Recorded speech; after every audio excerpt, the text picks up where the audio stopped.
Hey, Bad Pals, Crystal here. So, my audio quality in this episode is kind of shit. Recently moved to a new place, and also I've been having trouble, meaning messing up, with Audacity.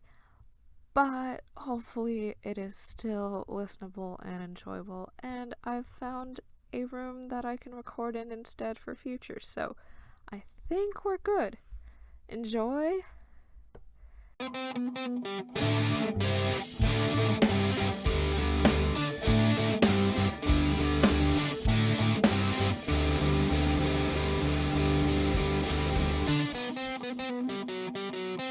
Hello, my name is Gray, And my name is Crystal. and this is Blessed Asian Beauties, a supernatural commentary podcast where I, someone who has seen this show several times.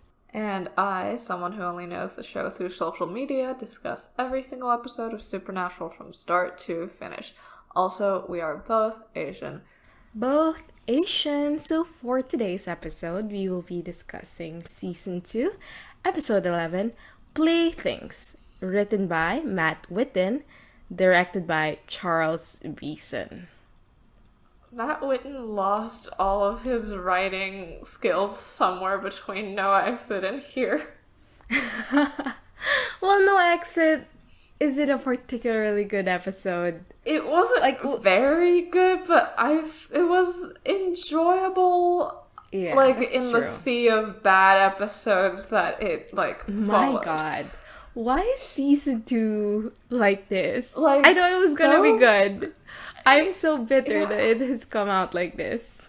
Yes, I am looking forward to Houses of the Holy in 2 weeks, but if I don't even enjoy that, then, I think, we're doomed.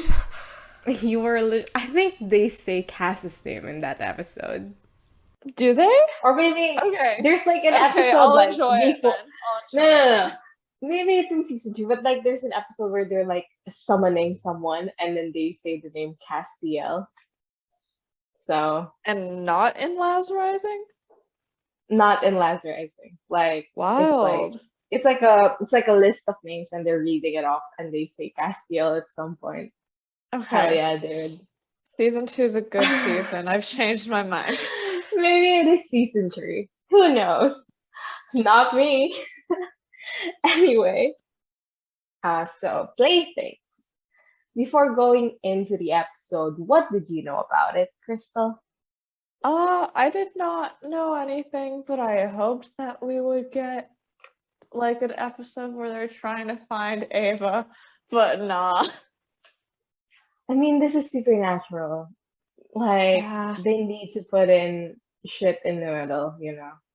Yep. Which is, I'm fine with that. Like, I like the format of Supernatural. It's part of the reason why I watch all 15 seasons of the show. It's because I like just spending time with the characters. But I don't know. I think this episode it's like to the detriment of it. Yeah. Like I do kind of Definitely. want to see Ava, but we do get like tidbits of like they're dealing with it. It's not just completely ignored like in that one Frank episode where they're like, John showed up last episode. Now we're doing a prank war. Like it's not like that. So I think it's okay. Yeah. Yeah. I can live with it. Yeah, that's like they should make that the tagline of Supernatural. Supernatural. I could live with it. Yeah. Yeah. So we start in this house slash Yeah. hotel slash Do we mansion. ever learn what state this is in? I'm not sure. A little bit later, I think Sam says it. Let me Hmm. see. Connecticut. Oh, So it's an Huh. affluent area, right? yeah, I mean that's the You, vibe. you know how I know that? It's like there's this one guy from like NCT 127 who like I think he lived in Connecticut at some point, and people would like make jokes that he's like, oh, he's one of the affluent Connecticut guys or whatever. So, Mhm. whoever said you don't learn anything from K-pop. Um, Anyway, like, it looks what? like Cornwall, the actual town in Connecticut, has a very small population, like under 2,000 people. So I'm Why would not you sure build a hotel how there? affluent it is. Hmm. Yeah. Oh, but Okay. it is Wait. 98% white. So we see this hotel mansion in Connecticut. It's called Pierpoint Inn, and there's like a whole like the first shot of the episode is like showing when it was established, which was 1930. So like inside the hotel, there's a guy and he's like packing shit up. So like the context is the hotel is about to be closed down in the next month or so. And this guy is here to like collect things like toys and such to donate to Goodwill, as they mention later. And there's in the scene there's also this woman who's showing the guy around, and then two children who are both wearing similar outfits, and they're both like little girls who look kind of creepy because they look like the children from The Shining. There's actually a lot of The Shining references in this episode. Did you ever watch that movie? No, No, Slay. it's the But like one with the like hair over the face, right? that Is there is someone with long hair wait, over their face wearing a white dress, or is that a different movie? no idea what you're talking about. Okay, But never mind. yeah, maybe it is. Who knows? Not me. Why do I keep making that joke? It's not funny. But Like at some point, like the girls were like, "Oh, mommy, why are you taking our toys away?" And the mom was like, "Just the ones you don't use." And then one of the girls, Maggie, says, "Son of a bitch." And then Tyler, the other girl, copies her. And the mom like tells them off for, having potty mouth. what what a term. Anyway, a couple minutes later, the girls are the well a couple minutes later, Tyler is in her room. She's playing with her dolls, and then one of the dolls disappear and then reappears in the area of the playroom where like this giant replica of the mansion is, and the doll's head is twisted 180 degrees and it's lying on the floor. And then she hears a scream from downstairs. So the guy who was packing stuff up earlier, he is dead on the floor. He's bleeding out, and his head is turned 180 degrees.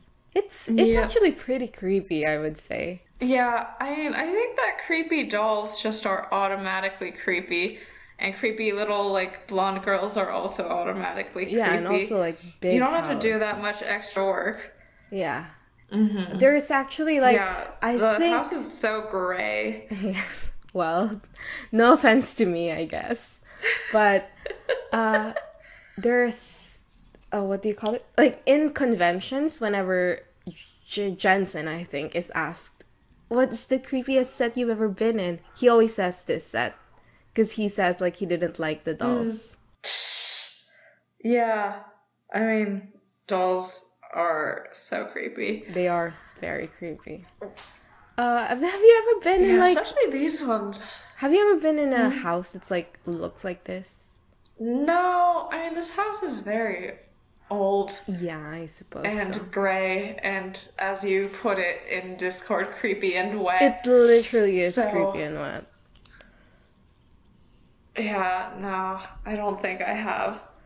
They just keep talking about how nice of a hotel it is and how people got engaged here, and it's like, no, they fucking did not. Like, the only reason you would get engaged is if you go, like, I think that one of these dolls is gonna try to murder me, and they don't let you into the hospital room unless we're engaged or married. So I think that we should do that right now. Just for like rights purposes, you know. Yeah. The closest I've been to like a house that looks like this is when we went to this place called Vegan in the Philippines, and it's like a heritage site because they've preserved the place to look exactly like it did back in the Spanish occupation. So like the houses look like, you know, it was the Spanish era. And it was kind of creepy, like to be honest, because it's like it looks so old, like it looks so stuck in that era. So yeah, that was fun. And like I was thinking about the houses that I've been in Vegan when I was watching this episode, and be like, yeah, I mean they're different because the look of the area is different, you know, like the look of the Right. architecture is different. But it did remind me of that. Yeah. So we cut to a motel room where there's a wall up with like Ava's missing person information. And this is like observation matters 0, but it says that she's 5'5", but she's only 108 pounds. That's not possible. Let me do Is some it? conversion. Wait, 108 pounds to kilograms. Okay. Oh my god! 48 kilograms. Well, I mean, Yeah. I've dated someone She's who's like, 5'5", like that's barely shorter than me, and she doesn't look like stick thin. Like I feel like they made that number up. Like that doesn't sound right. I've dated someone who's like 5'7" and 48 kilograms. And like, you're right, like the way your body is like on your body at that point is like very different. Ava looks plump, you know. Yeah. So Yeah, like she has a round face. Like they just made this number up and it made no sense. for real. Yeah, okay. Yeah, so Sam has been calling Ellen, asking around about Ava.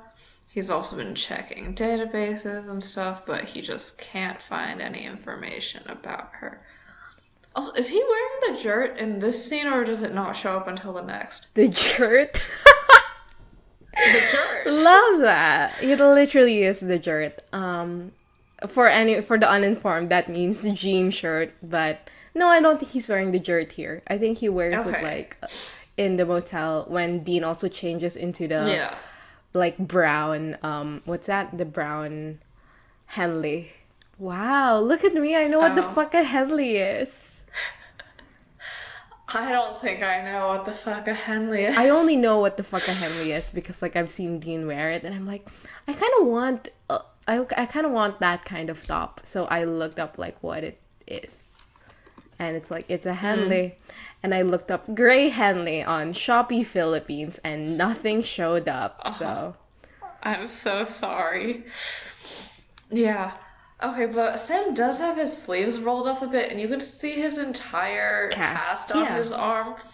Yeah, which I think is so important. Season 2 Sam would not be the same without the broken arm. I feel like it lends him like 50% of his personality because the writers won't give it to him.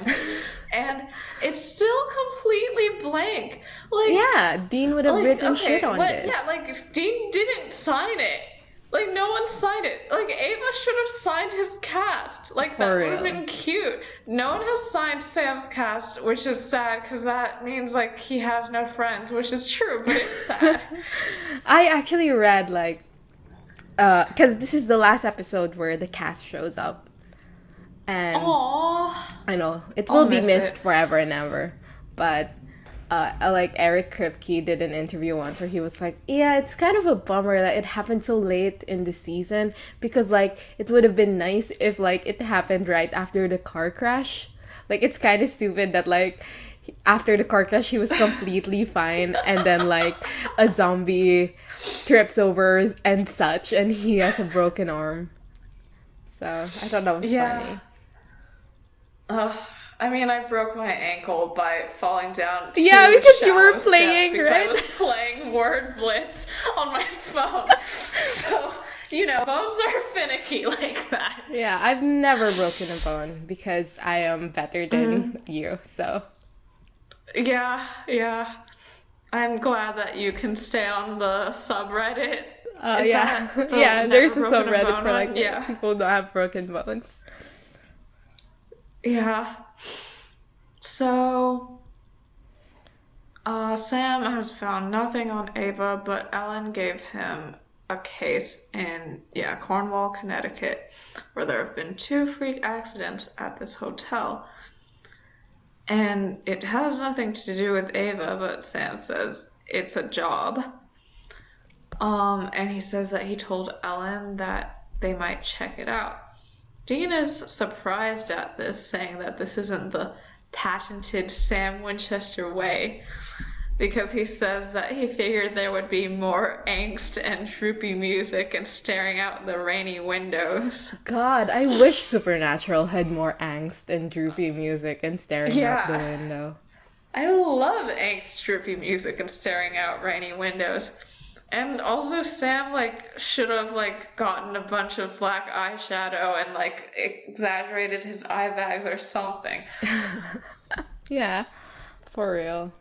I actually used to do that with my makeup. Like I would put eye bags onto my face because like my face is so flat. Like I don't have any eye bags at all. So my face is just completely flat. And I always like would tell people that like if you remove my glasses, my face is just like a flat plane. So I need to put dimensions there, bro. So I would like draw on eye bags. I think Sam should have done it too. Yeah, and Sam says, I'm the one who told her to go back home.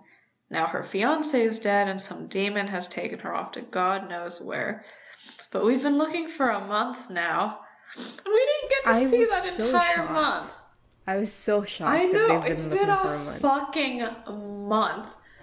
And we didn't get to see any of it because they decided it was less important than this rejected horror movie script. So, yeah. I straight up think that Matt Witten wrote this as a movie that he thought was, so cool and had, different characters in it than Sam and Dean. And every single producer he went to about it was like, this is corny as shit, bro. We don't want it. So he came crying to Eric Kripke, and Eric Kripke was like, ugh, we do need that 20-second episode somewhere. Just bring it in, Matt. You were so mean to Mr. Matt Witten. I just didn't like the plot of this one. So, yeah, Sam says, we've been looking for a month now and we've got nothing. So I'm not giving up on her, but I'm not going to let other people die either. We've got to save as many people as we can. And Dean goes wow, that attitude is just way too healthy for me. I'm officially uncomfortable now. And That he made agrees me to take so the case. sad. That line made me so sad. Because I've been okay, for the uninformed, I did this thing recently where I went to the STL tag on AO3 and just started reading everything. I literally I filtered out the stuff that I don't want to read and then just went chronological order, most recent to least recent, and I got until page 214 of AO3 before I was like, okay, I think I'm done now. But there's so many fics where Dean after losing Cass in 1518 just entirely focuses on this and doesn't doesn't really cope with it healthily, and so this line I was like, oh, I mean, okay, sure, but it did make me sad. Yeah. Sorry, Dean. Sorry, Dean. So, Sam and Dean show up in front of the hotel, and Dean makes a comment that, like, this is so much fun because I've never worked a job where it's, like, literally just a creepy mansion, bro. Like, a haunted house. At some point, he says, like, oh, we might even run into Fred and Daphne in this while we're inside, and then, like, makes a comment about how he loves Daphne. Well, yeah, I mean, in a creepy way, though. No, I mean, I think it's fine to be like, oh, the fictional character that I liked when I was young is still someone that I like. Oh, I don't know. Yeah, Because, I like, guess. when I was younger, I really liked Franziska von Karma from Ace Attorney. And I still really liked her. And then I like, when I was a bit older, like, I think a year ago, I was like, well, I'm seeing her now, but, like, it's different because she's, like, so much younger than me now, you know? Yeah. So, Yeah. like, that, so, like, my brain was just like, this is not a thing that, you know, is happening anymore. And it's like, oh, okay. And it was like, I was like, oh, Yeah. it's a sign of growing up. Like, I am getting older. You know, I'm older than the fictional Yeah, people and that Dean I has used never to. grown up, so true. Yeah, Dean literally doesn't have that thought process ever. Yeah. Oh, also importantly, he says here that this haunted house will include sissy British accents. Fellas, is it gay to be British? I apologize to my British friends, the person who made the intro to this podcast, and also my best friend Amy from Escaping Purgatory, who I've talked to once. Sorry, Amy. Also, okay, Scooby Natural happens in Season 13. What? 13. Okay.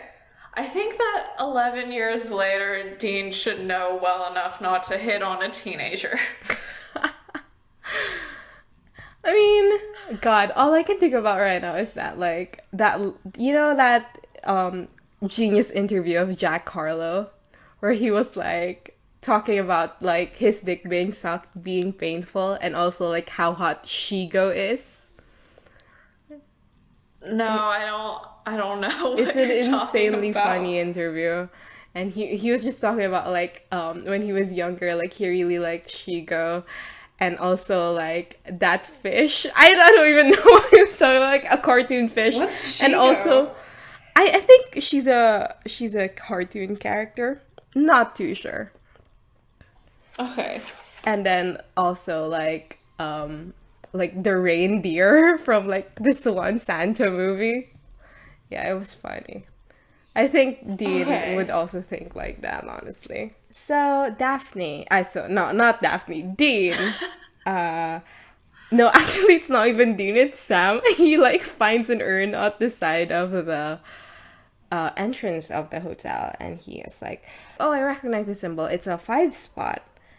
And which is something that's used for hoodoo spell work, and if you, like, fill, like, the urn with bloodweed, it, like, repels bad energy or, like, enemies and such. But there's no bloodweed, so Dean even comments that, like, the place is too white meat for hoodoo. So they go in. Yeah, does Dean just say white meat? Like, because he says it in episode 2 of season 1, right? Like, is he incapable Yeah. of saying the word white by itself? Well, the white meat in episode 2 was actually pretty fucking funny. It And, like, was. and it makes sense because he's, like, telling the creature to, like, do you want to have a meal? I can be your meal, baby boy. He literally says baby boy. But no, he was, so, like, the white meat comment is like, I am a meat in this scenario, and I am also white. So it was funny. But, you know, I think he is also incapable of being like, I am a white person. Honestly. Yeah.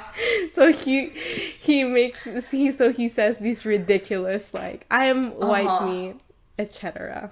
Yeah, Dean can't say kill because he doesn't know he's a killer or doesn't want to know he's a killer, and he can't say white because he doesn't want to know that he's white. So they go into the inn, and Susan, the woman from earlier, comes in and is asking if they need anything, and they ask to book a room. And we see Tyler and Maggie like running around in the room, and then they leave. And Susan explains that they're going to be some of the hotel's final guests because the hotel is closing at the end of the month. She gives them like a look and she goes, "Let me guess, you guys are here antiquing." Hell yeah. Oh, yeah, and she says that they look the type. And Dean starts looking uncomfortable at this. And then she says, "Okay, so like you guys want one king size bed?" And Sam's like, "Oh my god, no. No. Two singles or brother." Oh, and Susan starts apologizing, and Dean goes, "What do you mean that we look the type?" And Susan just isn't really down to reply to that. And Sam changes the subject, asking about the urn, but apparently it's been there forever and she doesn't know anything about it. And Susan asks this worker at the hotel, who's very old, to show Sam and Dean to their room. And as this guy shows up, he says, "Let me guess, antiquers." Why? This is... What What is is... that? I don't get it. Is antiquing really like a gay thing? Or did like Matt Witten make this up? I I don't think antiquing is the first thing I think of as a gay thing, but I guess it is a hobby that's, when casual-ish, is probably more shared by women, which I guess makes it gay in the world of Supernatural. Yeah. Yeah. Yeah, I guess so. Yeah. But also, what are they antiquing in this town of under 2,000 people? I have no idea. I guess all these I mean, creepy I ass think dolls. maybe like... I mean, no wonder this hotel is failing. If it exists in a town with 2,000 people. Yeah. Yeah. And they go around calling everyone gay because they look like they like antiques. Yeah. So, this worker, his name is Sherwin, is taking the bag up with them.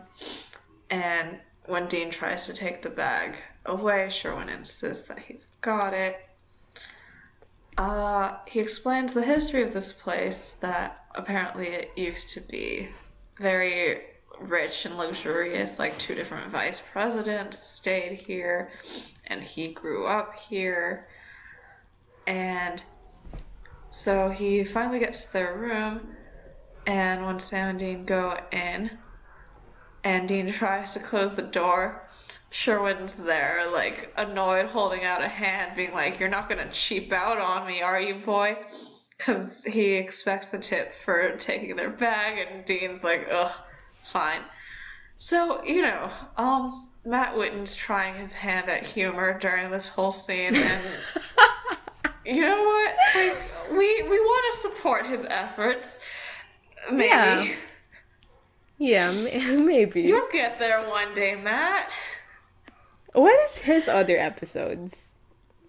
This is his last episode. He just has no exit in this one. Well, didn't he write like the pipes line too? What a loser. The what line? He wrote the line that was like cleaning the pipes. I should have cleaned the pipes. Oh. I don't remember. No, it's like, so like Joe is standing in front of Dean, and Dean is like, no, like like kind of like uncomfortable, and he was like, I should have Oh cleaned the my god, pipes. no! Oh my god, I like erased that from my mind. Yeah, no. Every time Matt Witten has tried to be funny, he hasn't been. Sorry, Matt. I mean, I'm sure your future endeavors has been better Kind of than want to this, look him up on hopefully. IMDb now. Later. We'll see it Wait, he later. wrote for House? That explains why he's not funny. We cannot be talking about House 2 times in a row in this podcast. Like, we cannot. I am Yeah. already Oh, and in he's deep also again written in several House. mystery books, which, is very much his vibe. Like, he seems like an aspiring mystery writer. He teaches Yeah. screenwriting at UCLA. He teaches it. Wow. He teaches screenwriting. All right, Matt. Well, good for him. Good Love for an him. academic. So, in the hotel room, I keep on like trying to say motel, Motel, and yeah. then you backtrack and be like, no, no, no, no, this is actually a hotel this time. But like Dean is like looking around the place. There's like a wedding dress hanging in the wall, and he's like, well, why would anyone stay here? Sam discusses the people who have died in the building. So this Joan Edison, a realtor, and like victim number 2 is the guy we saw die a while ago. So like what they have in common is that they're both trying to sell the house, or like involved in the selling of the house. Sam says like maybe there's someone who doesn't want to leave and they're using hoodoo to like keep the place going. Yeah. And I mean, I guess we'll get into it. I guess we'll get into it later, but Okay. I'm very annoyed at how much they're using hoodoo in season 2 and how they're using it when they do. Yeah, this is like strike 3, right? They've used hoodoo 3 times at this Yeah. point, or like have mentioned it as something happening for the 3rd time. At first, Dean was like, maybe it's Susan, but Sam's like, well, no, she doesn't seem intent on staying, so like maybe it's Sherwin, but they're not sure. So Dean like just goes like, well, you know what? The question we should be asking is, why do people think we're gay? And Sam says his iconic Yes. line, well, you're kind of butch. Probably think you're overcompensating. So true, Sam. Fucking say that, Sam. And he's in his shirt when he says it. Like, Yeah, he's literally in his shirt. it's so good. And Dean says Yeah, that this is it's the very most troubling question, and he's not saying the troubling part. He's not saying like the troubling part is that they think that they're together, because that is troubling because they're brothers. He's specifically upset that they think that they're gay, which I don't have a homophobia tally for Dean yet, right? You want to start a homophobia tally for Dean? What are we even gonna put there? Every time he talks, it hurts the gay community. Yeah. My god. Okay, I am giving Dean a homophobia point. Happy homophobia moment, Dean. Yeah. Truly a moment of pride for the LGBT community this June. Because the thing is, after Sam says the overcompensating thing, Dean gives like the weirdest smile, like closed-lipped smile, and sort of ducks his head and like hez or whatever. And then it's transitioning into the next scene, and the next scene starts with like this sad music, but it starts at the end of this scene. So it literally looks like he's overcompensating. He literally is so sad that he looks gay and it looks like he's butch and overcompensating. Oh, God. So Sam and Dean head out into the hallway where they start snooping around the motel. They see another urn with a 5 point. And then they go to a door with the word private on it, and they knock because they're the worst. And Susan's in there, and she asks if everything's okay, and Sam and Dean are like, yeah, everything's great, yeah. And they look past her, and they see the 5 million creepy-ass sunken-eyed dolls in that room.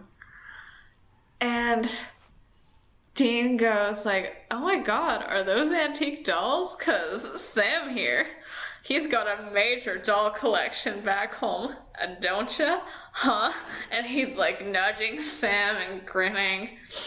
And Sam, who is a little bit more normal about gay people, glares a bit, but understands that they have to do this for the case, and he goes, big time, but in the grouchiest voice. And Dean asks if they can go in to take a look.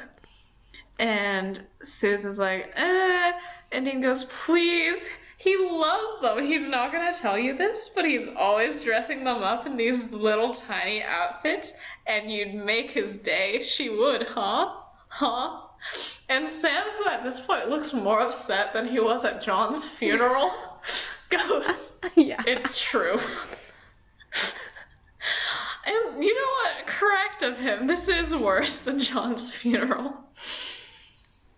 So It's so funny to me that like a scene ago it was like, oh, Dean is like worried about looking gay, and like like for his own personal whatever the fuck, and then like a couple of minutes later he's like doing this to Sam.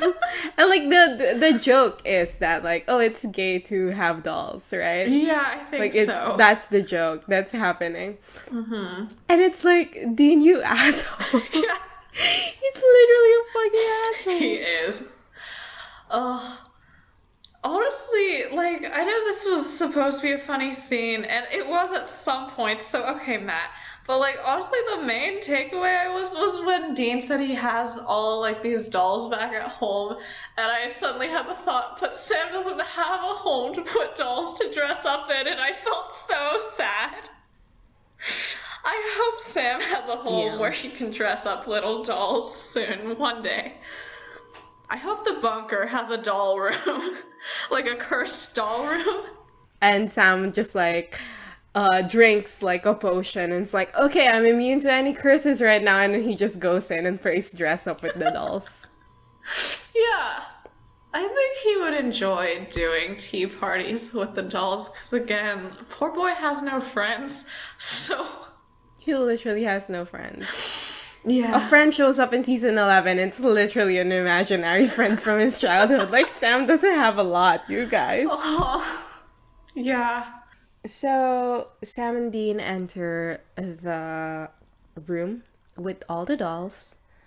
And Dean makes a comment like, wow, this is not creepy at fucking all. And, like, Susan's like, yeah, it's a bit creepy, but, you know, they've been in the family forever, a lot of sentimental value. They notice the replica of the mansion, and Sam picks up the doll with the twisted head, and he's like, "Oh, what happened to this?" And Susan was like, "Oh, maybe my daughter Tyler broke it." And then Tyler comes in and Sam asks about the doll, but she's like, no, I didn't break it. And Sam was like, maybe Mackie did it. And Tyler was like, no.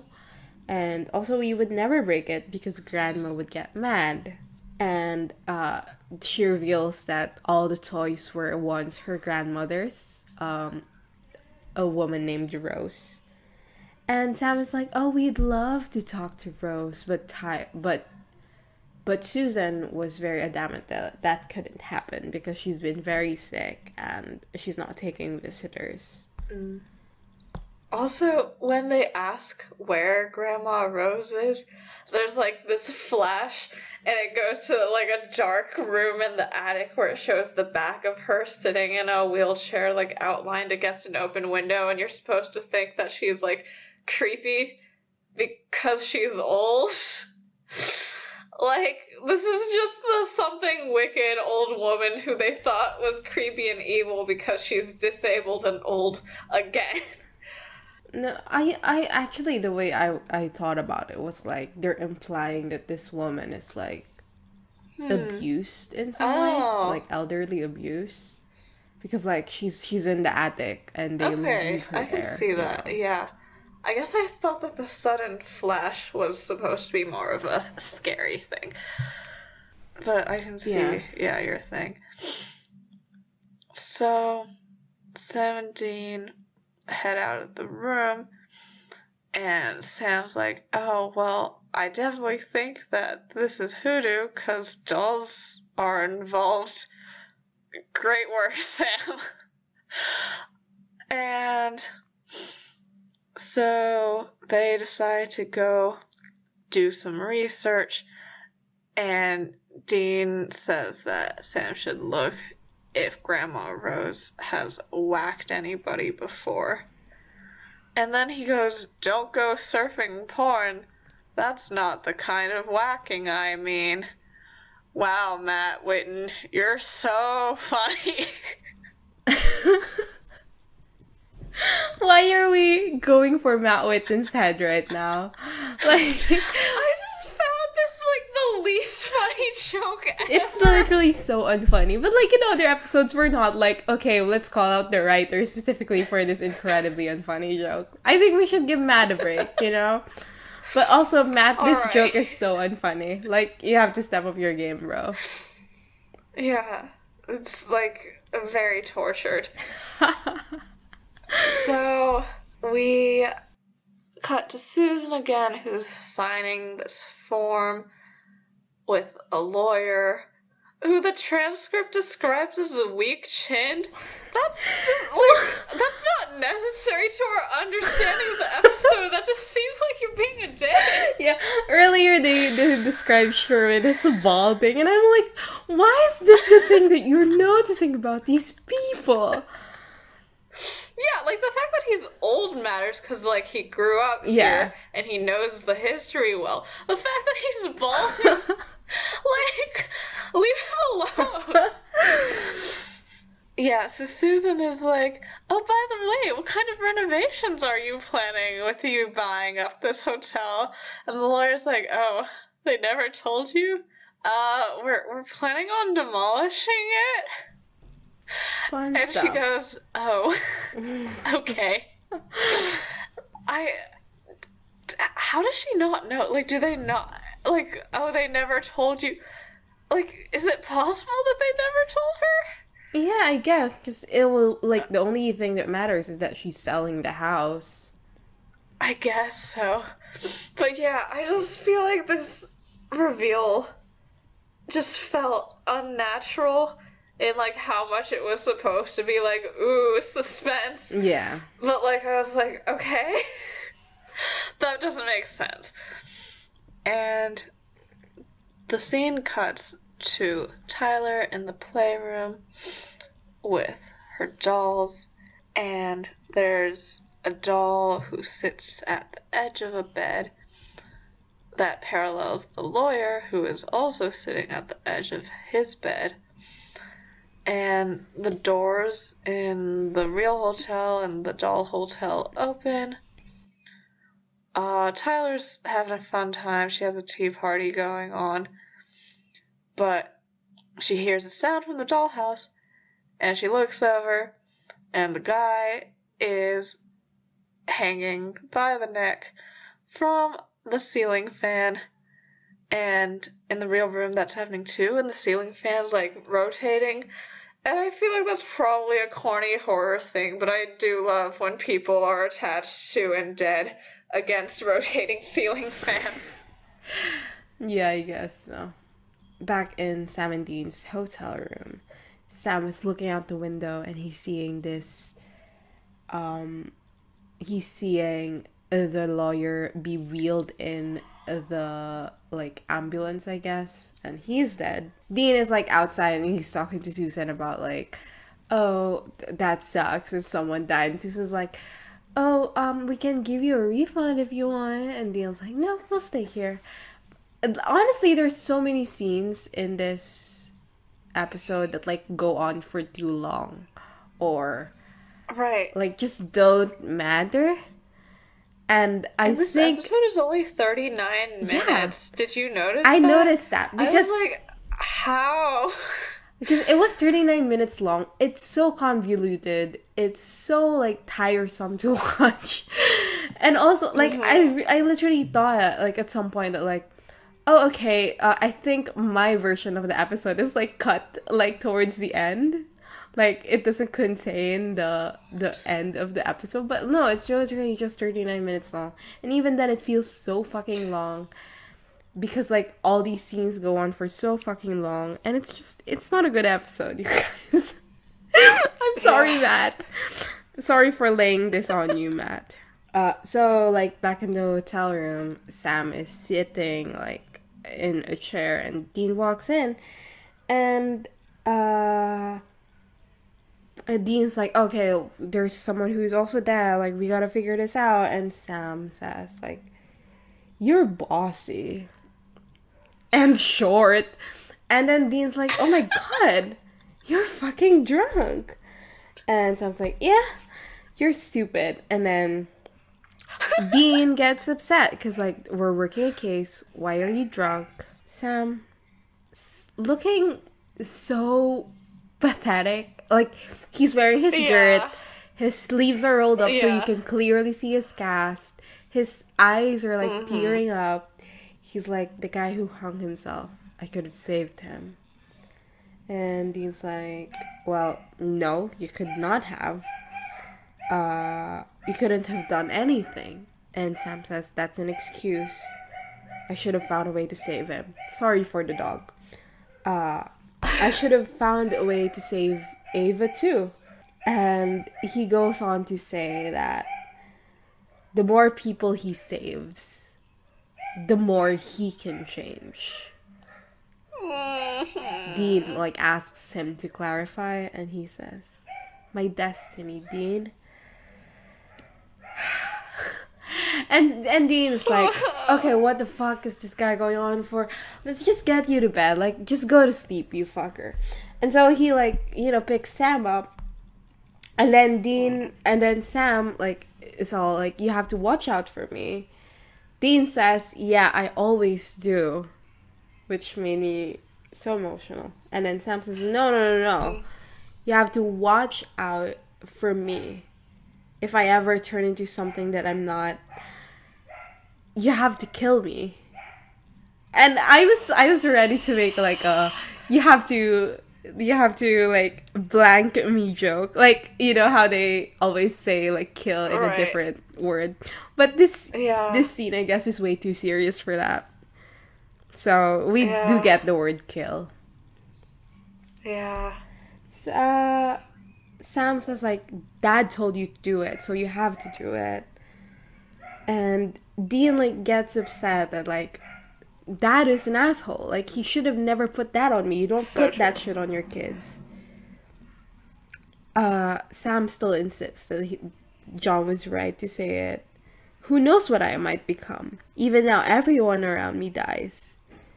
Dean says, yeah, well, I'm not dying, okay? And neither are you. And then he tries to get Sam on the bed again. And Sam just says, like, please, Dean. You're the only one who can do it. Promise. So, Dean, like, of course, refuses to do this. But Sam is like, no, you have to promise me. And Dean goes, okay, I promise. And he promised. So, God. Sam's so Catholic. He's just like me for real. Yeah, I mean, just the way that he's like, I am inherently evil, and the only way to redeem myself is to save everyone's life and never make a single mistake or have a single bad thought. Like, oh, that must be like emotionally exhausting for him, and I want to hold him in my hands. Yeah. Just unclench, dude. Like, it's fine to be a little bit evil. It's fine, my guy. Like, you don't have to punish like yourself drink like some this. more demon blood and everything will be fine. Literally everything will be fine. My only commentary on this scene is that, like, at the end, when Sam, like, finally is like, okay, Dean promised, so I'm And gonna then he lie down sticks now. his ass He, like, out. yeah, he sticks his ass out. Like, he puts his head, like, down on the pillow, and then his ass is out, and, like, his shirt is a bit riding up. And I was like, well, at least he has a cute bubble butt. You know, he may be an intense Catholic, but at least he is giving this to us. Yeah. I just like Sam has to know that asking this of Dean is going to kill Dean a little bit, right? Yeah. And well, the fact that he even uses the like you have to do it because Dad told you to do it, I guess because in Hunted, he's clearly mad that Dean is one of those taking orders people. But I mean, at this point, he's more scared of himself than he is like sticking to his principles, right? Like he knows this is gonna kill Dean. And he doesn't agree with the arguments that he's using, but he's so scared that he's going to become like a soldier fighting on Hell's side, and I think he hates himself so much that, yeah, he just really wants Dean to promise. But I also think maybe part of it is that, he knows that Dean maybe won't? Do you think that's part of it? Because I feel like he was so ready to off himself in Croatoan as soon as he knew that since he was certain he was he was certain he was gonna become evil. But like, here I feel like, I don't know, I wonder why he's passing this off to Dean to do instead of doing it himself. Honestly, the thing that I'm thinking about is like, what has he even done wrong at this point? Like, why do you hate yourself so much, Sam? Like, I get it. I get, like, like, I also grew up Catholic, so, like, I get it. But, like, my God, you literally haven't done anything wrong. Are you gay, Sam? Is that what you're guilty about? But, I definitely... I mean, there's definitely queer allegory in here. Yeah. Like, if I ever become something that I'm not, then you just have to kill me. Because, he doesn't want to admit what he is to himself. Especially since his former, like, psychic kids tracking down thing. He was like, I need to find answers about who I am. And then he finds out the answers are that he's gay. And he's like, well, you should kill me. Sam. I think Sam should enter the seminary for real. Just to parallel the fact that, like, when I realized I was trans, I was like, I'm gonna enter the convent. Literally. Yeah. Oh, God. But yeah, I guess it's because he knows that, I mean, his mom was killed by Azazel. His dad was killed by Azazel. Dean was almost killed by Azazel. And he thinks that he's going to become one of Azazel's soldiers. So I guess, like, he hasn't done anything wrong, but I feel like he's in the state of mind where every single time he makes a normal mistake, he blows it up in his mind as proof that he's, like, evil and irredeemable. So, oh, God. Oh, Sam. Yeah. Yeah. Oh, and the scene ends on Dean's troubled face. Like, shut up. This isn't about him. Well, I mean, we can't just linger on Sam's ass, Like, we need to pan somewhere else. So, Dean it is. We Dean's can't face just it is. linger on Sam's ass, and we should. Anyway. So, Dean goes down to the bar, which is like this old-fashioned, dusty place, and Sherwin's asking him how he's been, and he pours him a drink, and Dean asks about the hotel's history, being like, it's almost like it's cursed or something, haha. And Sherwin says that he knows a lot of the history, and Dean asks to hear some stories.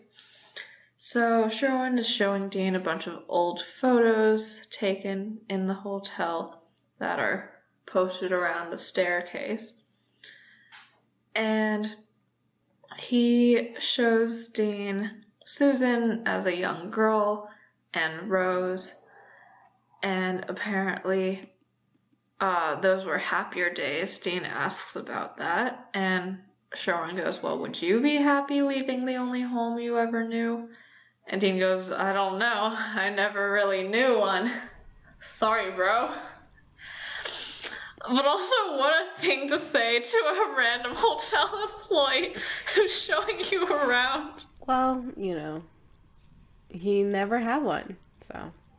Yeah, also, like, he doesn't go to therapy, so he has this to, is like, his only option.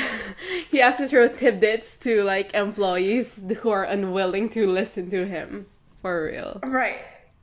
Because Sherwin's not, like, an attractive woman, so Dean doesn't have to play up anything, so he can just be like, I am so depressed. So Sherwin explains that this house is Rose's home and it's been in the family for over a century. It used to be the family estate. And maybe you should lose this house. Have you considered that?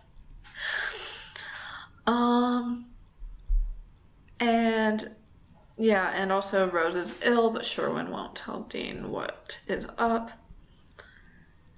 And I mean, like, I didn't get why, like, he didn't just say, like, what's up? Because, like, we realized later that Rose had a stroke.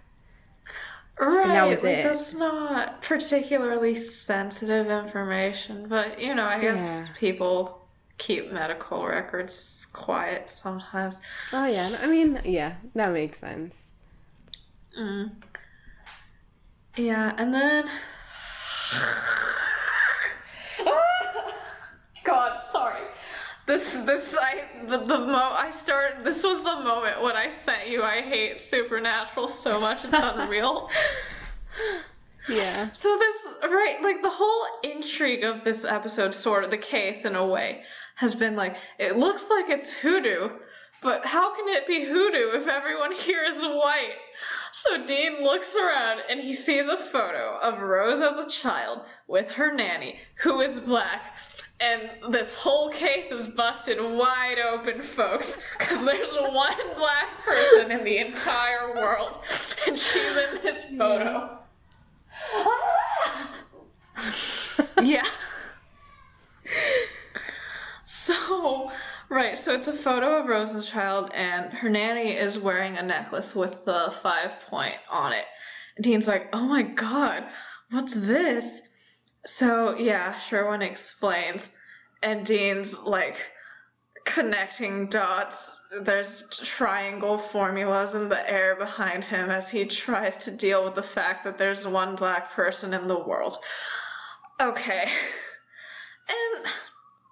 So we find out later, because I think my issue at the beginning of this episode was, like, hoodoo being used as a bad thing again. And we find out later that, like, that isn't the case.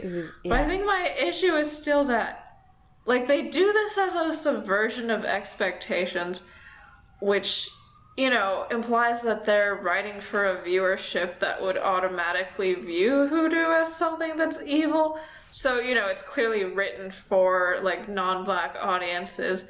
And also, like, we get some more backstory of Rose and the monster of the week and stuff later, and we don't hear anything else about Marie, the nanny, even though, like, she's, like, just there for a plot point to be black. Yeah.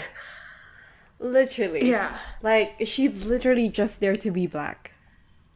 Yeah. So that's fucked. And also, like... Oh, right. I think just in general, the trope of the black nanny, like, has its roots in slavery, and this is, like, a rich white family who's had this house as an estate for 100 years, and, like, they don't really tackle that at all. it's just like, oh, like she loved Rose so much that she taught this white girl hoodoo and looked after her like she was her child, and she's just here to be black. Like, okay, cool. Yeah. We go back to the hotel room. It's the morning now. And Sam is vomiting on a toilet. And And his face is flushed and his hair is messy and he's just wearing a white t-shirt. he feels literally so bad right now, Crystal. He is having a very bad morning. I'll hold his hair back for him. Yeah. This is so wild to me. Like, whenever I see, like, I know that people get hangovers. I know that's, like, a thing that happens. I've never had one, though. So, like, every time I see it in media, I'm, like, trying to always gauge, like, is this, like, are they, like, putting this on for show, or is this something that happens, you know? So, I mean, I don't drink, so I guess I can't speak from personal experience, but it seems like a thing that people have yeah. sometimes. It seems like, it seems like a thing that people have. I just, Yeah, but you're better than that. I'm literally better than everyone, so I do not get hangovers. Despite our last episode, where, like at the episode, I was like, I'm not even drunk anymore. I was drunk 2 hours ago, but I'm not drunk anymore. Like, if you listen to the episode, I am drunk. Like, I was so obnoxious, bro. But you know, it's fine. We are better this week. Anyway, like, Dean comes in and he's like, you know, playing off Sam, like, how are you doing? Do you feel bad? And he makes like a hangover meal joke.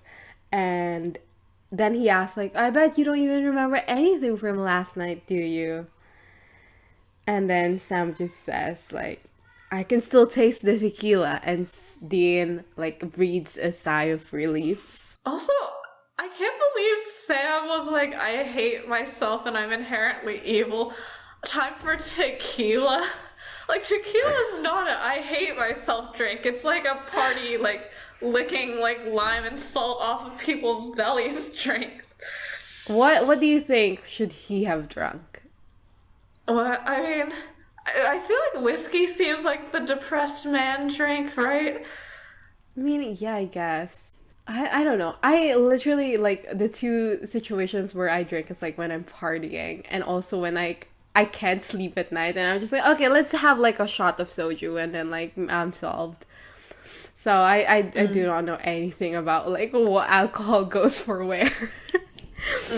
Anyway, so, like, Dean reveals that he says, like, the word tyke in this episode and I was like, I literally, like, clenched. And he says, like, when Grandma Rose was a tyke, which I did Google, and it means, like, a kid. Yeah. She had, like, a Creole nanny who wore a hoodoo necklace. Yeah. Woo! Like, what? Why did he say that? Okay, how does he know that she's Creole? Like, that's... I mean, did he just guess from her name being Marie? Because I feel like you can't know immediately from that she's, like, Haitian or any of the other, like, groups that constitute the Creole ethnicity.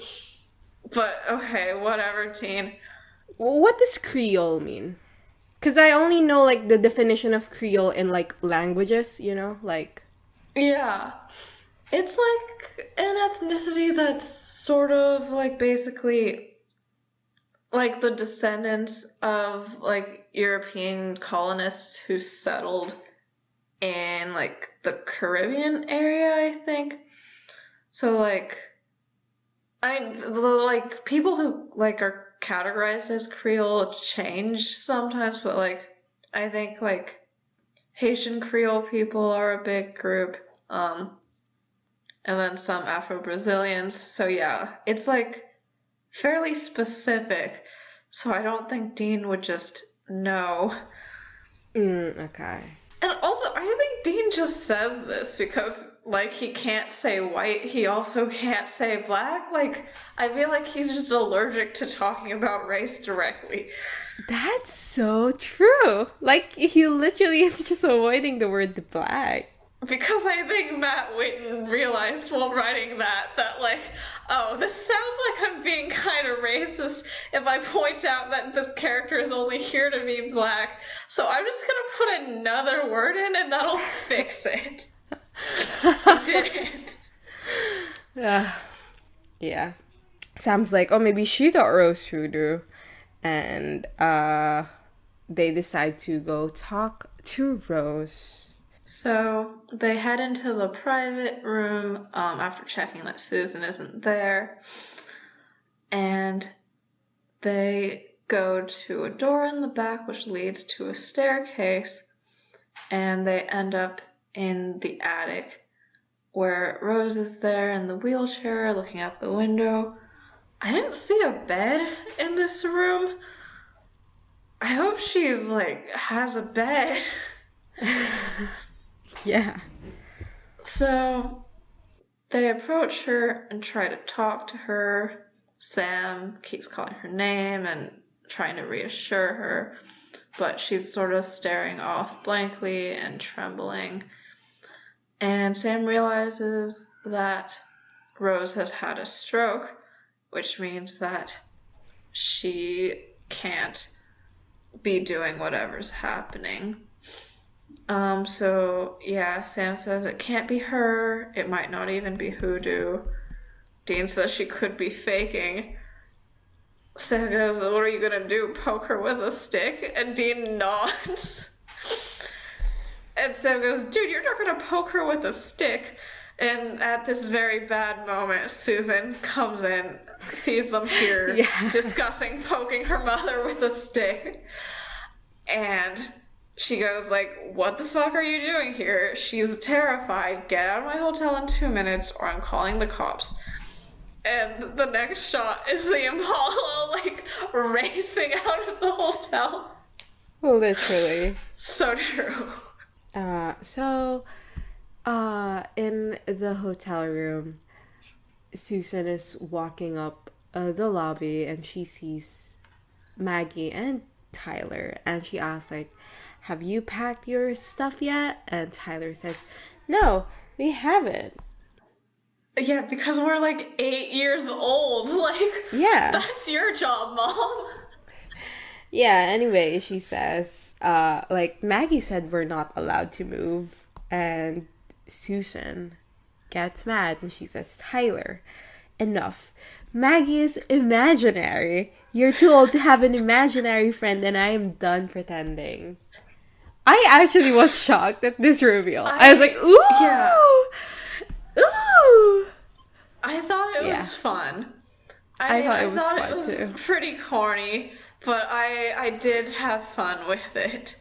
Yeah, maybe Matt does deserve his spot at the UCLA faculty. Susan now is like packing up in the car and like she says goodbye to Sherwin, who drives off. And during the scene we go back and forth to Tyler playing in her dollhouse and Susan in the driveway, and there's a playground off to the side. In the dollhouse and in real life, like the swing starts swinging and the seesaw starts seesawing and the spinny thing starts spinning. And, you know, all this is happening when suddenly, like, Susan's car, like, turns on and starts rushing towards her. But just before it hits her, our brave little boy Sammy jumps in. Ew. And tackles her basically to the side so she didn't get hit by the car. And Sam's like, are you okay? And Dean comes in and it's like, come on, we need to get inside, let's go. And they go inside. Do you think that Dean sort of let Sam be the one who does this?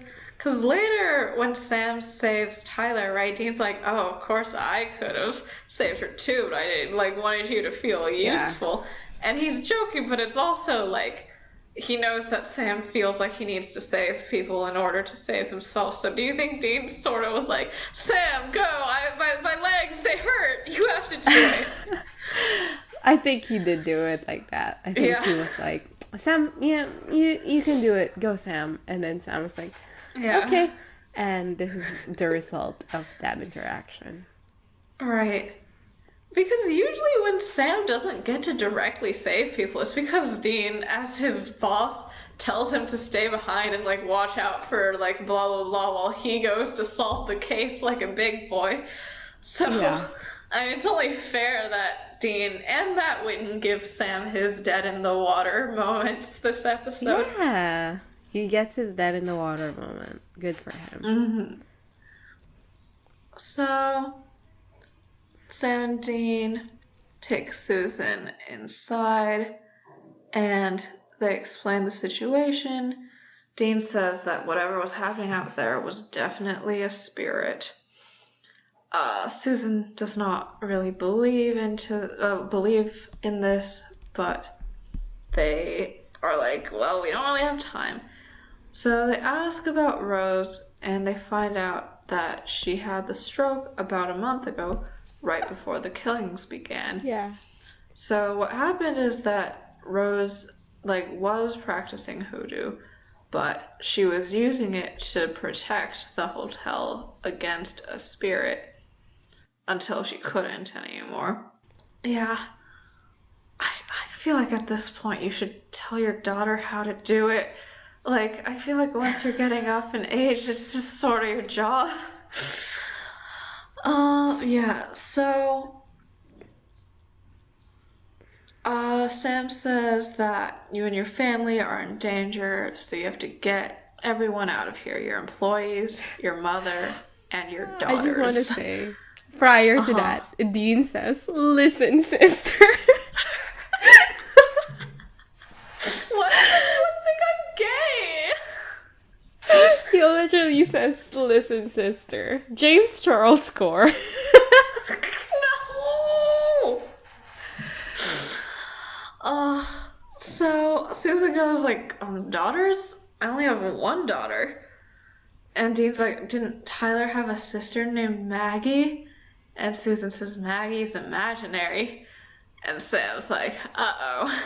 Where is Tyler? Do you think it would have been nicer if, the reveal that Maggie is imaginary was just here? Huh. I think it would have been more suspenseful if, the reveal was here.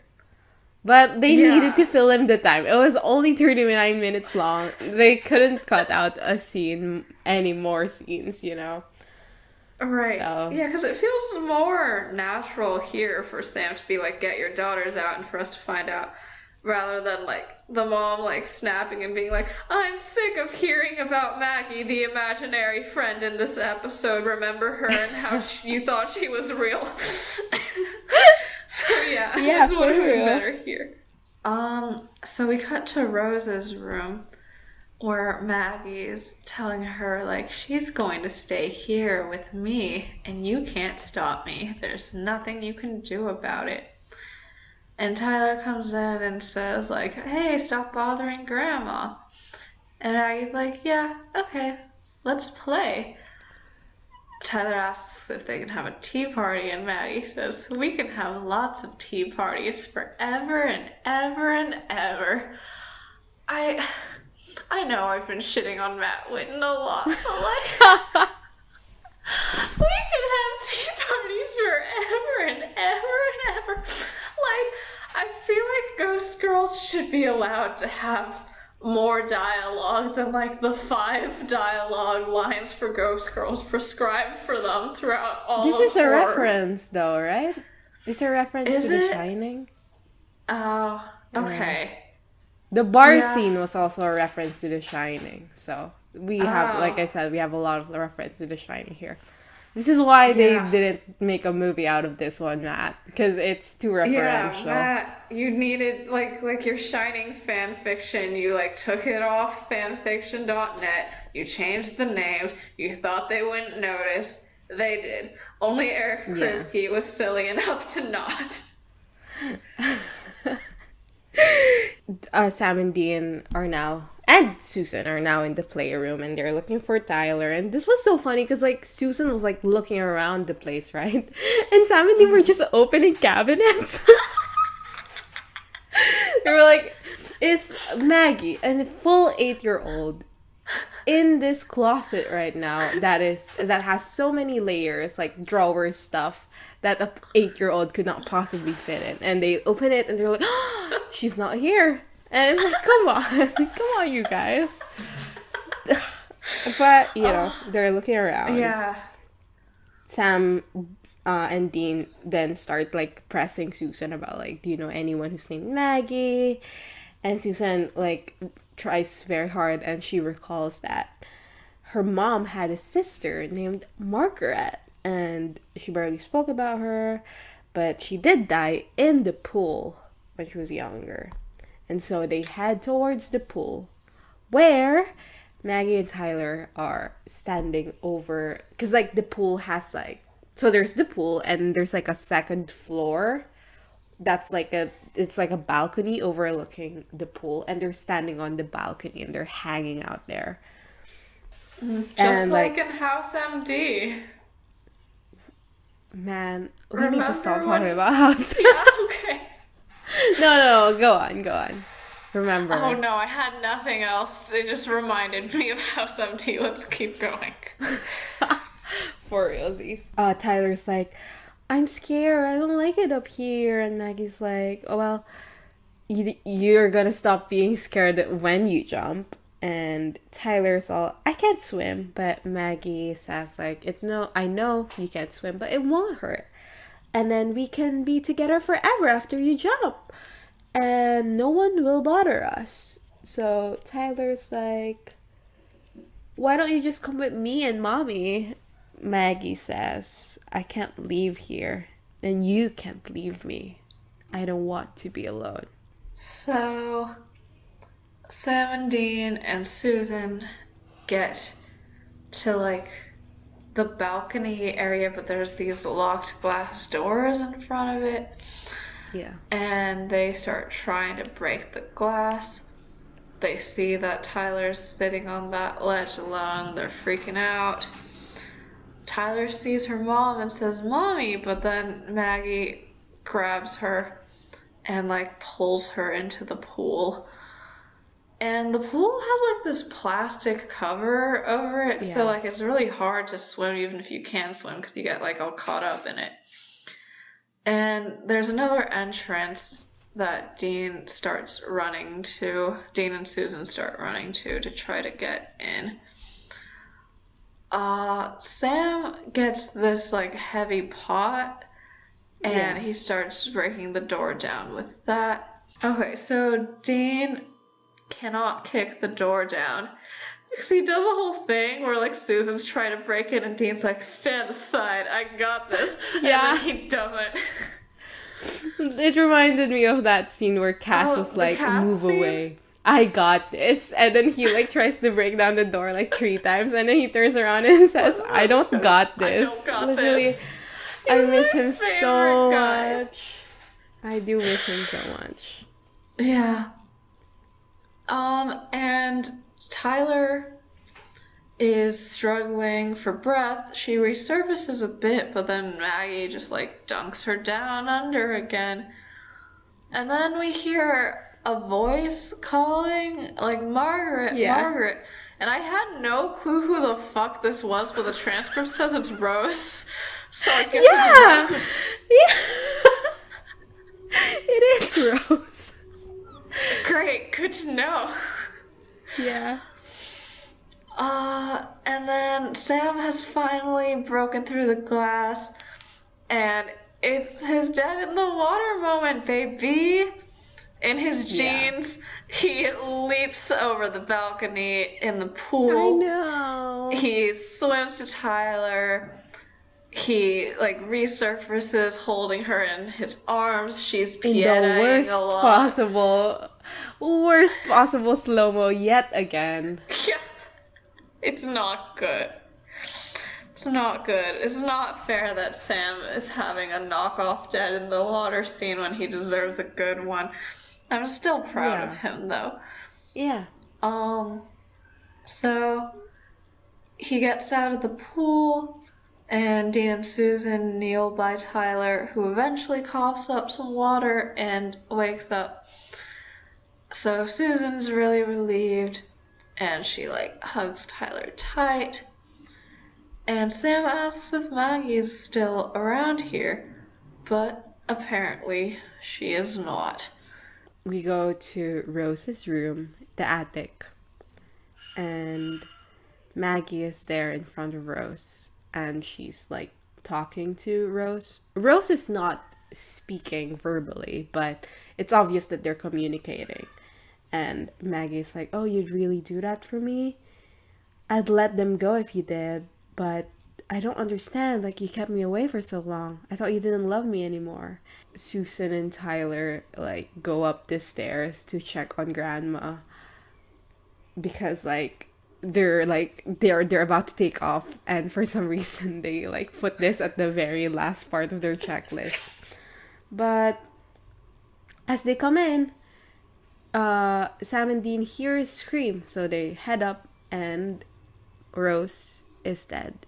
So we cut to the outside, and seems like Rose had another stroke, but Susan and Sam and Dean all suspect that Maggie had something to do with it. Sam says, "Susan, I'm sorry." She says, "You have nothing to apologize for. You've given me everything." And for a woman who just watched her daughter almost die and watched her mom actually die, she's being so totally fine about it all. You know, this is like Andrea Core. Dead in the Water knockoff, as you said, and they're Yeah. doing the Andrea thing again. Uh-huh. And we see Tyler completely unfazed after her imaginary friend Yeah, she's wearing turned her out little to be jean her jacket. great aunt who tried to drown her to death. Yeah? Yeah, she's just wearing her like little jean jacket. She's completely okay. Yeah. Yeah. She's vibing. she's all good. She runs out. She's like, "Yeah, I'm ready to go." And Dean's like, "So you're sure Maggie's not around anymore?" Bringing up the worst moment of this girl's life. And Tyler, completely fine, is like, "Yeah, I'd see her." Sure, okay. And then Dean says, "Well, I guess whatever's going on must be over." Literally, they did not solve this case. They saved, they saved the little girl and they saved Susan. So it's fine. At least they did something, but they did not solve this case. It literally is like Dead in the it's Dead in Water. the This is Dead in the Water. Water Yeah. 2.0. Uh-huh. Yeah. Matt, you don't do your homework. It's literally the third, is it the third? The third episode of Think the show? so. Yeah, it's literally the third episode of this show, Matt Witten. You gotta have bothered to watch at least like 5 episodes of the show before writing for the show. Come I on, think Matt. he did watch it, and then, he forgot about it, because Supernatural's sometimes forgettable, and then one day he think- woke up and he was like, "I have a great idea," and he just didn't know that it had Yeah. come from watching Dead in the Water. Yeah. He was like, "I watched Dead in the Water. I watched The Shining. I've forgotten that I did both of these things.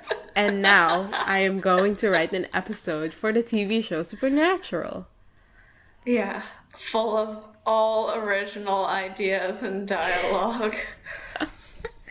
Yeah. Yeah. So, right, so Sam opens the door of a taxi for Susan and Tyler to get in. And then, again, this is Sam's Dead in the Water. She, Yeah, 'cause she gives gets Sam a a hug, hug. yeah. And then she gives Dean, a nod. Like, literally, she was like, "Thank you," and then hugs Sam for a long time. And then turns to Dean a little bit and says, "Both of you." And then she hops into the car. Literally so true. 100% no cap, Yeah. Very much so. So after she drives away, Dean says, think you could have hooked up some MILF action there, bud. I'm serious. I think she liked you. Oh, this is the And I beginning, mean, you know?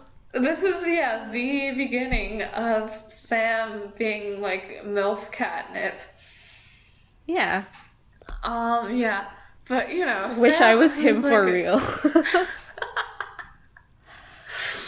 Sam, who's a normal guy, goes like, yeah, that's all she needs.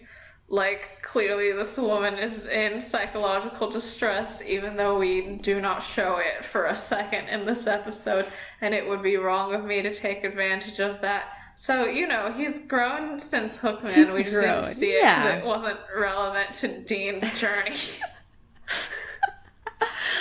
Yeah. And Dean, you know, trying to perk Sam up from his self-hatred is like, you saved the mom, you saved the girl, not bad. Of course, you know, I could have saved them myself, but I didn't want you to feel useless. And Sam goes, all right, I appreciate that.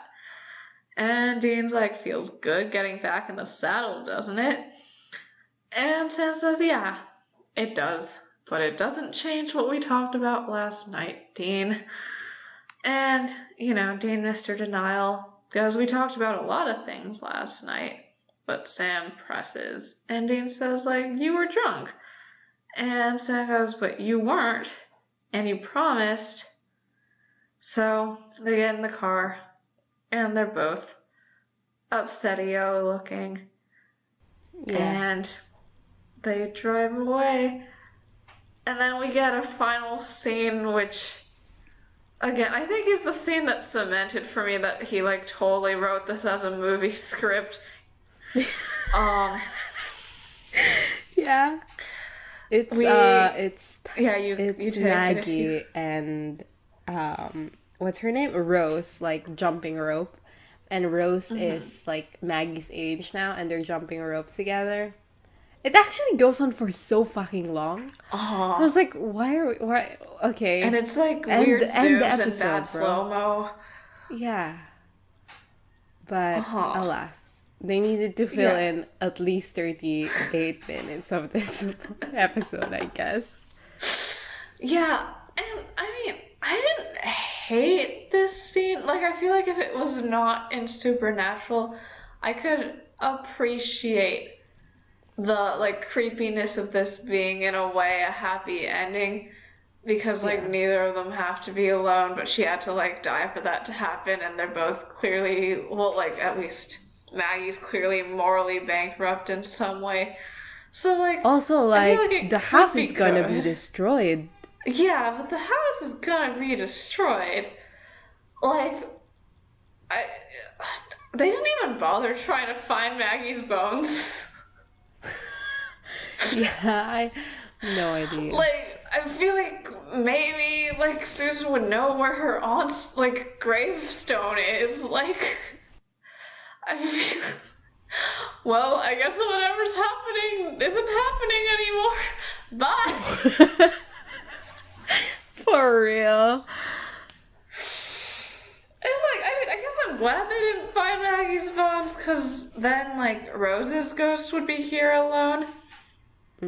But, like, wow, they just did not try.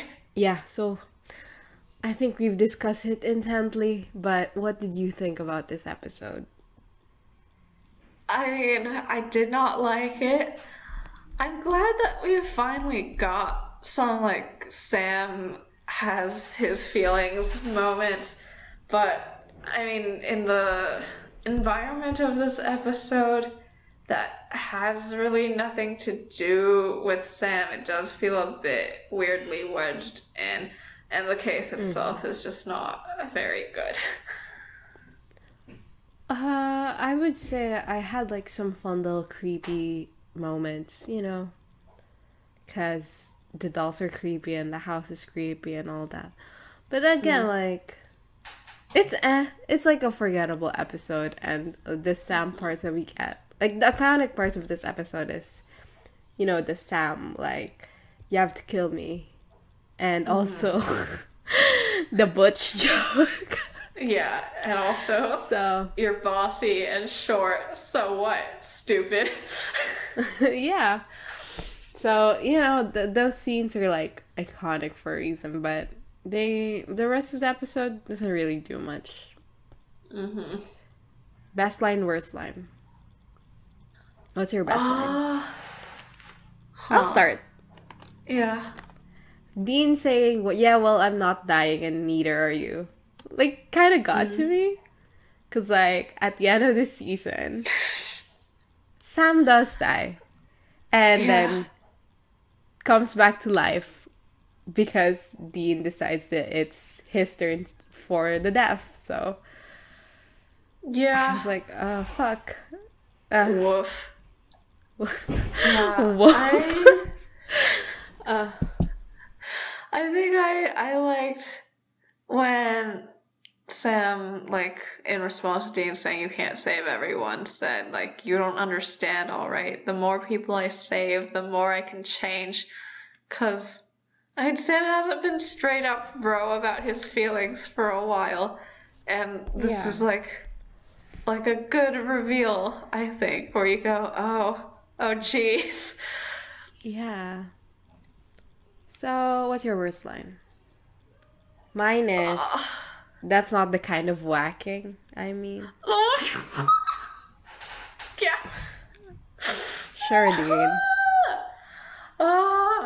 Dean. I think my worst line was probably just the Creole nanny one, because I think I Yeah. just paused the episode and put my head in my hands. Literally, he just literally doesn't want to say black. Come on, dude. IMDb rating. IMDb. Right. I feel Wait, like, what's your guess?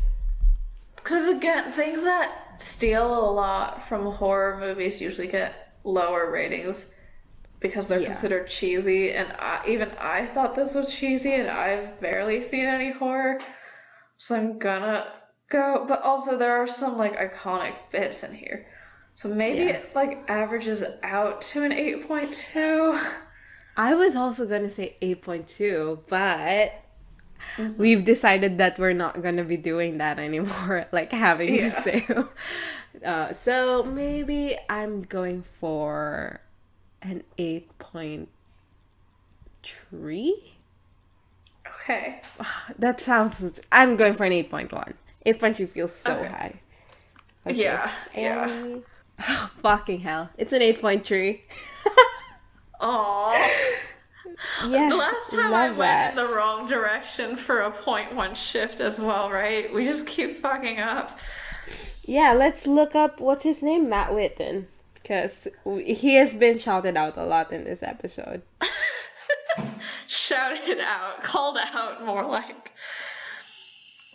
He wrote sex. He wrote skills. sex skills.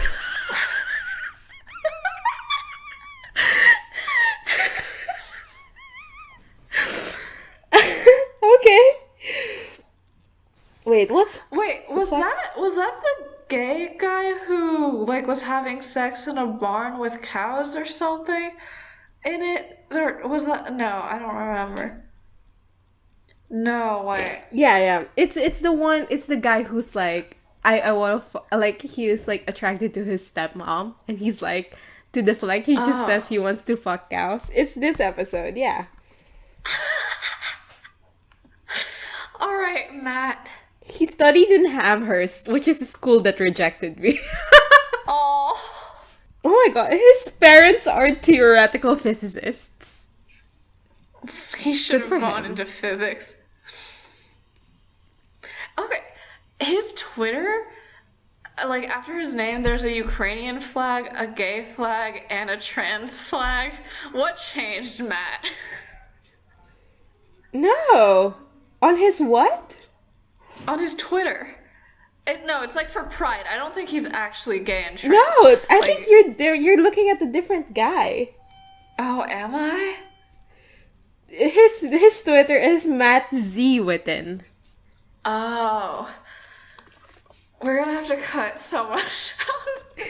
Oh, I see him now. Yeah, no, that looks more like him. Who is the guy you were talking about? guy on Twitter. I support that, honestly. Okay. Yeah. Anyway, see. Okay. He wrote. Remember the episode with the black man running for president that House keeps insisting has AIDS? Yeah. I Like do he remember wrote that one, and he also wrote the one where like the guy who works for Cuddy, like he gets injured and his finger gets weird after working on her house, and like Yeah, the hammer specifically thing. the episode The is like the he's thatcher. like against and he's against minority meds.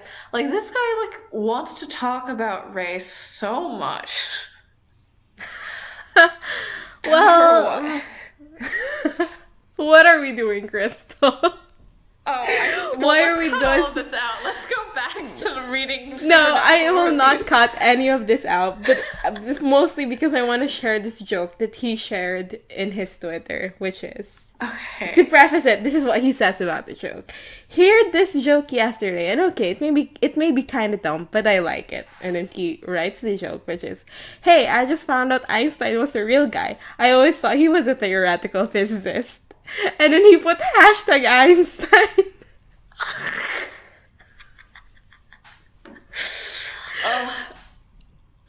Good for him. Maybe, do you think he just signs all of his tweets hashtag Einstein?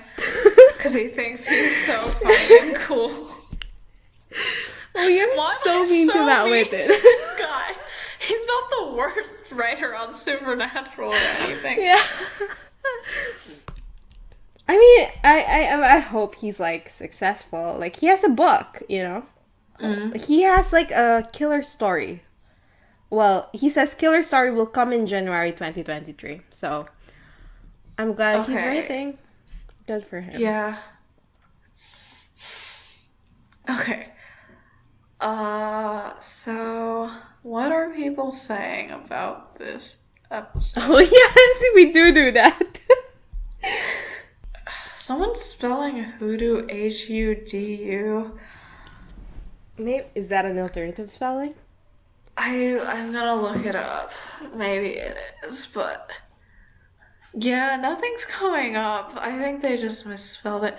Anyway, they said at the end, this ghost story has a very funny moment when Susan believes that Sam and Dean are gays. So true. Yeah. I too believe Sam and Dean are gays. For real. Happy Pride Month. Happy Pride Month. So said I liked the old guy and Jensen had an amazing chemistry with him. I know chemistry could just mean the actors meshed well, but I choose to believe that they shipped this person. Yeah. It's Sherwin X Dean. Derwin. That's actually a pretty good ship name. Yeah. Okay, someone just said that they recall a dislike for this episode among the fans. Good. I like to hear that. Yeah, this one is like rated a 10 out of 10, and then like one of the sentences in the review was, "The girls were together again and all was well." Question mark? So true. I mean, yeah. Literally. Dull as a butter knife. This episode is one of the most forgettable and dull episodes of the show. The episode has a somewhat interesting idea of the brothers being at this hotel, but only interesting to come of this is the pretty cool Shining reference. Why is it that when it's like they're saying that like the only good thing about this episode is the Shining references? Oh, like that's not cool. Necessarily, like I don't know. Well, it's pretty cool, I guess, but like it's fascinating to me what is and is not cool, like callback, you know? Right, like, again, children shouldn't play with dead things, go to 7.9. But, like, everyone, like, rated, like, The Usual Suspects so high just for the pea soup joke. I don't know, it's weird.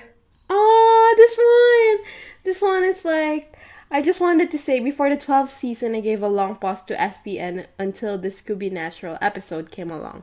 And I had to watch all the episodes just to see Scooby Natural, and I couldn't stop it there. SPN is my all-time fave, and I'm so glad to rewatch all and find distinct but small connections between second and the third episode and the third season. That's pretty sweet. Yeah, that's sweet. I mean, I'm me so too, sorry buddy. that you watched so much Supernatural, though. But I Come guess on. so will I also watched this much Supernatural. Fuck you, Crystal.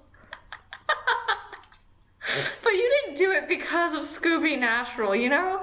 I feel like if you're gonna Yeah. go back and watch all of Supernatural, like there are better reasons to do it than Scooby Natural.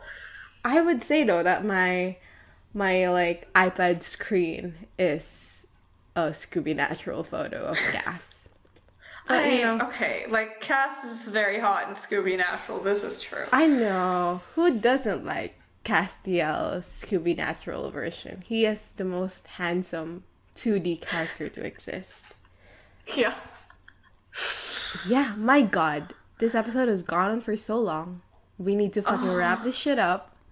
Yeah. That's it for this episode of Busty Asian Beauties. Next week, we'll be discussing Season 2, Episode 12, Night Shifter. Leave us a rating or a review wherever you get your podcasts. Follow us on social media. We are on Twitter at twitter.com/beautiespodcast and on Tumblr at bustyasianbeautiespod.tumblr.com. Our official tag is BABPOD, BABPod, and thank you to everyone who's donated to our Ko-fi at ko-fi.com/bustyasianbeautiespod. You can email us any feedback, comments, or inquiries at bustyasianbeautiespod@gmail.com. See you guys next time. Bye! Bye!